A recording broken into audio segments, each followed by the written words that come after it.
was just simply a field. So there's the hotel, which is owned and run by Vintage Hotels, which is across the street. And what they wanted to do was to create this outdoor garden space to host these different weddings and functions and things outdoors.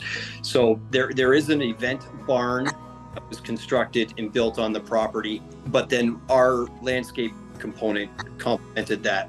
Right off the hop, the biggest challenge was dealing with COVID, to tell you the truth.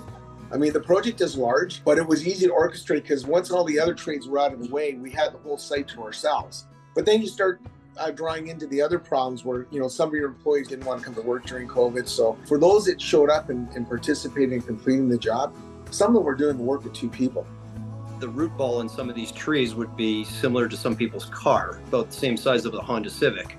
So we actually had to get a crane to lift these into place. The holes for these things were massive. So it's not just the crane. There's bobcats and excavators and skid steers. There's like 4 pieces of equipment to plant this one tree. So not getting into the exact dollars and cents, you can imagine this thing was very pricey.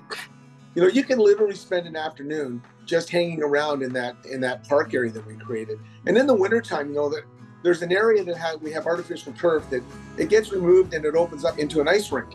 Really hats off to our project management team. They did a great job. Our PM and our superintendents that were looking after the project. We had 15 trades simply just working under our hat, and you had to keep them on track and scheduled. One particular trade couldn't come in until the other one finished. So it was a challenge to ensure that everyone stayed on track, but they pulled it off.